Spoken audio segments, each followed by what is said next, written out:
Olá, povo de Deus, segunda-feira da 30ª semana do Tempo Comum, 25 de outubro de 2021.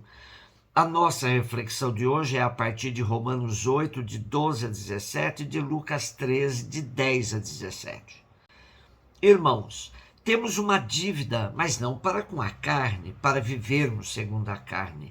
Pois, se viverdes segundo a carne, morrereis. Mas se pelo Espírito matardes o procedimento carnal, então vivereis. Todos aqueles que se deixam conduzir pelo Espírito de Deus são filhos de Deus. De fato, vós não recebestes um espírito de escravos para recairdes no medo, mas recebestes um espírito de filhos adotivos, no qual todos nós clamamos, Abá, ó Pai. O próprio Espírito se une ao nosso espírito para nos atestar que somos filhos de Deus. E se somos filhos, somos também herdeiros. Herdeiros de Deus, co-herdeiros de Cristo.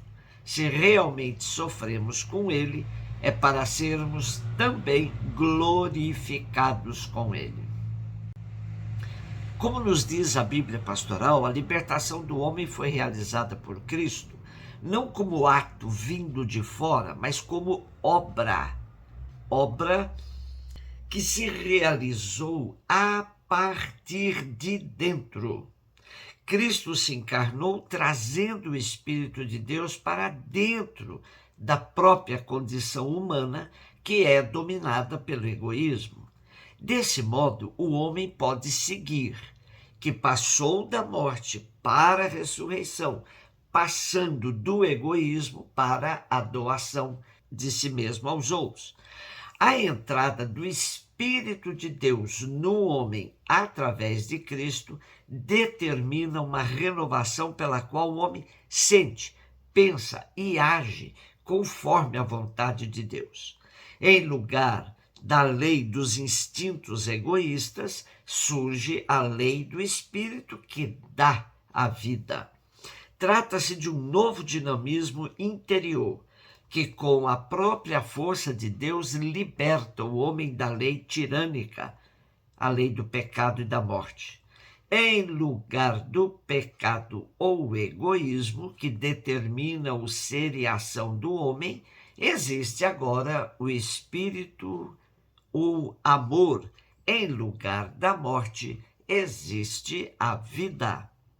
A unidade entre querer o bem e realizá-lo, aí é recomposta. A situação desesperadora do homem é superada.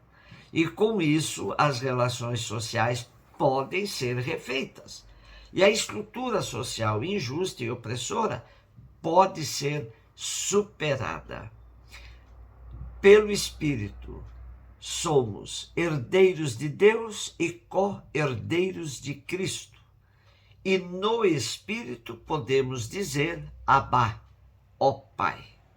Lucas 13, de 10 a 17.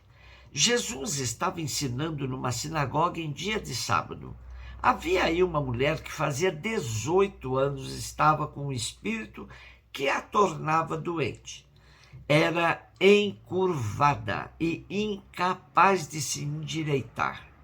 Vendo-a, Jesus chamou-a e lhe disse, mulher, estás livres da tua doença. Jesus colocou as mãos sobre ela e imediatamente a mulher se endireitou e começou a louvar a Deus.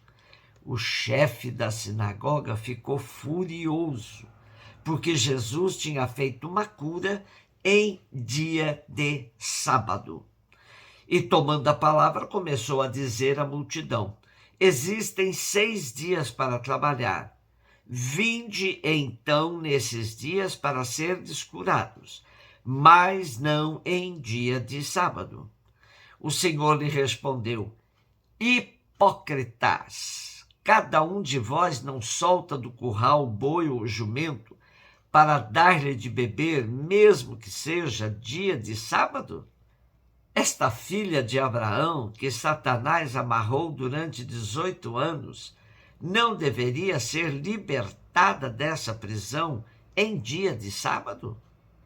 Esta resposta envergonhou todos os inimigos de Jesus, e a multidão inteira se alegrava com as maravilhas que ele fazia. Não podemos perder os detalhes da contextualização feita por Lucas. Jesus ensinando num sábado numa sinagoga. E aí o contexto está dado, pois aí estava uma mulher com um espírito que a tornava encurvada. A mulher por si só já é um ser desprezível nesse contexto da época, ainda mais encurvada. Desde o Primeiro Testamento, encurvados era sinônimo do máximo da opressão. Os encurvados eram aqueles que viviam sobrecarregados pelo peso da miséria e exploração dos mais fortes. Então, essa mulher encurvada tinha chegado a um grau insuportável na sua existência, incapaz de olhar de igual para qualquer pessoa. Jesus, sem se importar que está na sinagoga num dia de sábado, extremamente proibido pela lei de realizar qualquer cura, sem que a mulher lhe pedisse, ele a chama, impõe-lhe as mãos e a cura. Pronto. O teatro das falsas autoridades judaicas está montado. O chefe da sinagoga fica furioso porque Jesus tinha feito uma cura em dia de sábado. E tomando a palavra, ele ainda tenta instigar a multidão, dizendo: existem 6 dias para trabalhar. Vinde então nesses dias para serdes curados, mas não em dia de sábado. Jesus não suporta a falsidade desse chefe da sinagoga e brada, claro e em alto som: hipócrita. Noam Chomsky, um dos maiores analistas sociais da contemporaneidade, define hipocrisia como a recusa de aplicar a nós mesmos os mesmos valores que se aplicam a outros. A hipocrisia é um dos maiores males do comportamento social humano, que promove a injustiça, como a guerra e as desigualdades sociais, num quadro de auto-engano, que inclui a noção de que a hipocrisia em si é um comportamento necessário ou benéfico, humano e da sociedade. François Duc de la Rochefoucauld revelou de maneira mordaz a essência do comportamento hipócrita.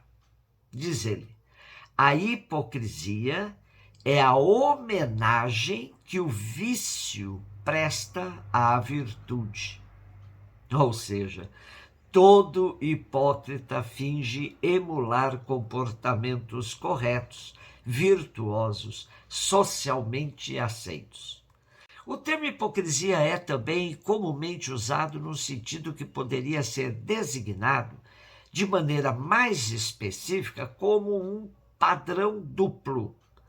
Um exemplo disso é quando alguém acredita honestamente que deveria ser imposto um conjunto de leis morais para um grupo de indivíduos diferentes do de outro grupo. Hipocrisia é pretensão ou fingimento de ser o que não é. Os atores gregos usavam máscaras de acordo com o papel que representavam numa peça teatral. É daí que o termo hipócrita designa alguém que oculta a realidade atrás de uma máscara de aparência. E ao perguntar, esta filha de Abraão, que Satanás amarrou durante 18 anos, não deveria ser libertada dessa prisão em dia de sábado?